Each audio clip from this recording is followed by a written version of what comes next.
بسم اللہ الرحمن الرحیم۔ صرف 5 منٹ کا مدرسہ قرآن و حدیث کی روشنی میں 25 شعبان المعظم۔ نمبر 1، اسلامی تاریخ۔ حضرت عثمان بن مظعون رضی اللہ تعالی عنہ۔ حضرت عثمان بن مظعون رضی اللہ تعالی عنہ قریش خاندان سے تعلق رکھتے تھے۔ وہ اور ان کے بیٹے صائب 13 افراد کے مسلمان ہونے کے بعد اسلام لائے۔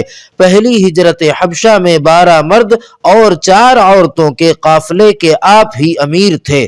3 مہینے بعد ان کو خبر ملی کہ قریش مکہ نے رسول اللہ صلی اللہ علیہ وسلم اور مسلمانوں کی مخالفت چھوڑ دی ہے۔ مکہ کے قریب آ کر معلوم ہوا کہ یہ خبر غلط تھی، تو وہ ولید بن مغیرہ کی پناہ میں مکہ واپس آ گئے اور چند ہی دنوں کے بعد حرم میں جا کر اعلان کر دیا کہ میں ولید کی پناہ سے نکل کر اللہ کی پناہ میں داخل ہوتا ہوں۔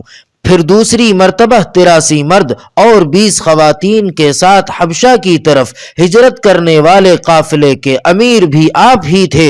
انہوں نے حبشہ میں تقریباً 5 سال گزارے تھے کہ آپ صلی اللہ علیہ وسلم کے مدینہ ہجرت کر جانے کی اطلاع ملی تو یہ اپنے خاندان کے ساتھ مکہ آئے۔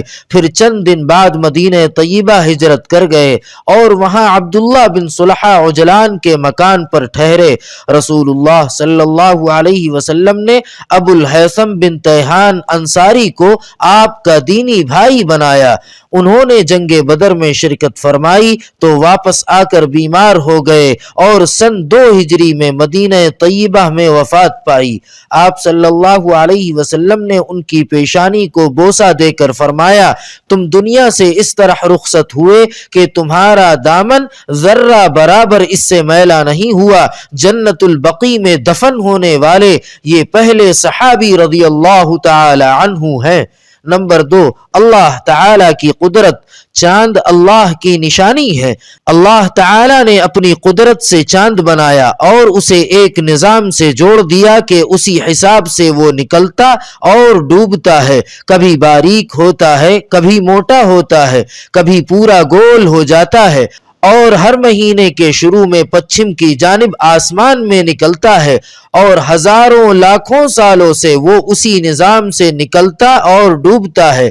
لیکن کبھی ایسا نہیں ہوتا کہ وہ پچھم سے نکلنے کے بجائے پورب سے نکل جائے یا مہینے کے شروع میں نکلنے کے بجائے غائب ہو جائے۔ یقیناً یہ اللہ تعالی کی قدرت ہے جس نے ہر چیز کو ایک نظام سے جوڑ رکھا ہے۔ نمبر 3، ایک فرض کے بارے میں۔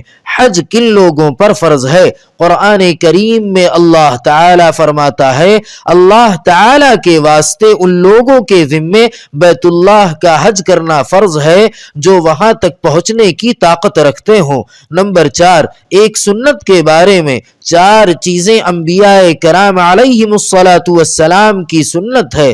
رسول اللہ صلی اللہ علیہ وسلم نے فرمایا، 4 چیزیں تمام نبیوں کی سنت ہیں: نکاح کرنا، مسواک کرنا، حیا کرنا اور خوشبو کا استعمال کرنا۔ نمبر 5، ایک اہم عمل کی فضیلت۔ نماز کے بعد اپنی جگہ بیٹھے رہنا۔ رسول اللہ صلی اللہ علیہ وسلم نے فرمایا، تم میں سے کوئی شخص نماز کے بعد اپنی جگہ پر بیٹھا رہے تو فرشتے اس وقت تک اس کے لیے مغفرت کی دعا کرتے ہیں جب تک اس کا وضو نہ ٹوٹ جائے۔ فرشتے یہ دعا دیتے ہیں، اللہم اغفر لہو، اللہم ارحمہ۔ ترجمہ، اے اللہ تو اس بندے کو معاف کر دے، اے اللہ تو اس بندے پر رحم فرما۔ نمبر 6، ایک گناہ کے بارے میں۔ وسعت کے باوجود حج نہ کرنا۔ رسول اکرم صلی اللہ علیہ وسلم نے فرمایا، اللہ تعالی فرماتے ہیں کہ جو بندہ ایسا ہو کہ میں نے اس کو صحت و تندرستی عطا کر رکھی ہو اور اس کی روزی میں وسعت و فراوانی دے رکھی ہو اور اس پر 5 سال ایسے گزر جائیں کہ وہ میرے دربار یعنی کعبہ شریف میں حاضر نہ ہو تو وہ ضرور محروم ہے۔ نمبر 7، دنیا کے بارے میں۔ دو حریصوں کا حال۔ رسول اللہ صلی اللہ علیہ وسلم نے فرمایا، دو پیاسے کبھی سیراب نہیں ہوتے، ایک علم کا پیاسا جو کبھی سیراب نہیں ہوتا، دوسرا دنیا کا پیاسا و حریص جو کبھی سیراب نہیں ہوتا۔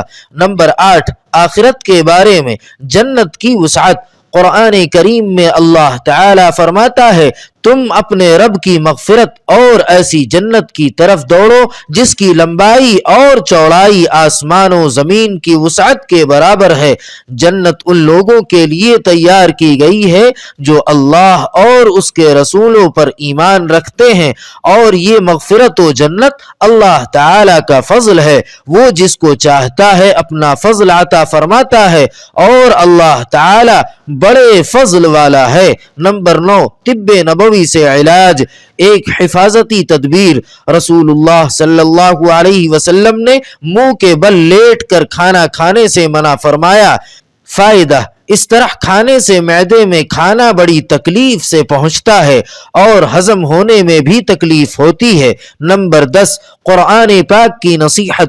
قرآن پاک میں اللہ تعالی فرماتا ہے، اے ایمان والو، اللہ اور اس کے رسول کا حکم مانو اور اس کے حکم کی نافرمانی مت کرو، حالانکہ تم قرآن کریم سنتے ہو، اور ان لوگوں کی طرح مت ہو جانا جو کہتے تو ہیں کہ ہم نے سن لیا، حالانکہ وہ کچھ نہیں سنتے ہیں۔